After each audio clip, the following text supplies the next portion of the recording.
യുഎഇയിലെ സ്വകാര്യ മേഖലയിൽ ജോലി ചെയ്യുന്ന എമിറാത്തി പൗരന്മാരുടെ ശമ്പളത്തിൽ വൻ വർധനവ് രേഖപ്പെടുത്തി. 2025-ൽ ശമ്പളത്തിൽ 6% വർധനവാണ് ഉണ്ടായത്. ഇതിന് പിന്നാലെ 2026 ജനുവരി മുതൽ പുതിയ മിനിമം ശമ്പള നിയമം പ്രാബല്യത്തിൽ വന്നു. സ്വകാര്യ മേഖലയിലെ സ്വദേശി ജീവനക്കാരുടെ മിനിമം വേജ് 5000 ദിർഹത്തിൽ നിന്ന് 6000 ദിർഹമായി യുഎഇ മാനവവിഭവശേഷി മന്ത്രാലയം ഉയർത്തി. സർക്കാർ നിയമം വരുന്നതിന് മുമ്പ് തന്നെ പല പ്രമുഖ സ്വകാര്യ കമ്പനികളും 6000 ദിർഹമോ അതിലധികമോ ശമ്പളം നൽകി തുടങ്ങിയിരുന്നു. ശമ്പള വർധനവിനൊപ്പം തന്നെ ഓഫീസിലും വീട്ടിലിരുന്നും മാറി മാറി ജോലി ചെയ്യാവുന്ന ഹൈബ്രിഡ് രീതികൾക്കാണ് സ്വദേശി ഉദ്യോഗാർത്ഥികൾ ഇപ്പോൾ കൂടുതൽ മുൻഗണന നൽകുന്നത്. സ്വദേശിവൽക്കരണം ശക്തമാക്കുന്നതിന്റെ ഭാഗമായാണ് ഈ നീക്കം. ശമ്പളം വർദ്ധിപ്പിക്കുന്നത് വഴി കൂടുതൽ കഴിവുള്ള സ്വദേശി യുവാക്കളെ സ്വകാര്യ മേഖലയിലേക്ക് ആകർഷിക്കാനും കമ്പനികളുടെ ഉൽപാദനക്ഷമത കൂട്ടാനും സർക്കാർ ലക്ഷ്യം വെക്കുന്നു.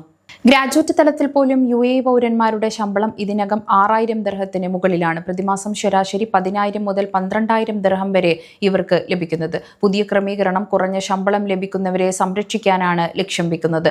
വളർന്നുവരുന്ന യുവ പൗരന്മാരുടെ എണ്ണം കണക്കിലെടുത്ത് സ്വകാര്യ മേഖലയിൽ യുഎഇ പൗരന്മാരുടെ പങ്കാളിത്തം വർദ്ധിപ്പിക്കാൻ സർക്കാർ ശ്രമിച്ചു വരികയാണ്.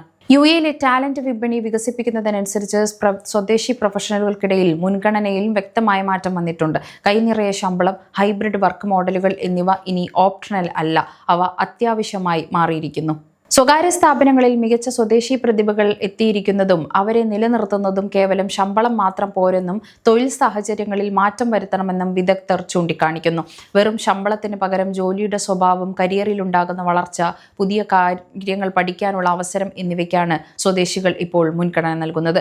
ഉന്നത വിദ്യാഭ്യാസമുള്ള സ്വദേശികൾ അക്കൗണ്ടിംഗ്, ഫിനാൻസ്, എഞ്ചിനീയറിംഗ് തുടങ്ങിയ തങ്ങളുടെ പഠനവുമായി ബന്ധപ്പെട്ട പ്രത്യേക ജോലികളാണ് ആഗ്രഹിക്കുന്നത്. ഹൈസ്കൂൾ ഡിപ്ലോമയുള്ളവർ കരിയർ വളർച്ചയ്ക്ക് സഹായിക്കുന്ന ഏത് തൊഴിൽ മേഖലയും സ്വീകരിക്കാൻ തയ്യാറാണ്. ബഹുരാഷ്ട്ര കമ്പനികളോടും വലിയ ബിസിനസ് ഗ്രൂപ്പുകളോടുമാണ് സ്വദേശികൾക്ക് കൂടുതൽ താൽപ്പര്യം. അതിനാൽ മികച്ച പ്രതിഭകളെ ലഭിക്കാൻ കമ്പനികൾ ശരിയായ ശമ്പളത്തോടൊപ്പം മികച്ച പരിശീലന പരിപാടികളും കരിയർ വളർച്ചയ്ക്കുള്ള കൃത്യമായ പ്ലാനിങ്ങും ഒരുക്കണമെന്ന് വിദഗ്ധർ നിർദ്ദേശിക്കുന്നു. മിനിമം ശമ്പളം 6000 ദിർഹമായി ഉയർത്തിയത് പ്രവാസികളെ നേരിട്ടും അല്ലാതെയും ബാധിക്കാൻ സാധ്യതയുണ്ട്. സ്വകാര്യ കമ്പനികൾക്ക് നിശ്ചിത ശതമാനം സ്വദേശികളെ നിയമിക്കണമെന്ന നിബന്ധനയുണ്ട്.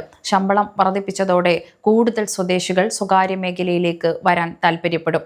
ഇത് കമ്പനികൾക്ക് സ്വദേശിവൽക്കരണ ലക്ഷ്യങ്ങൾ വേഗത്തിൽ പൂർത്തിയാക്കാൻ സഹായിക്കും.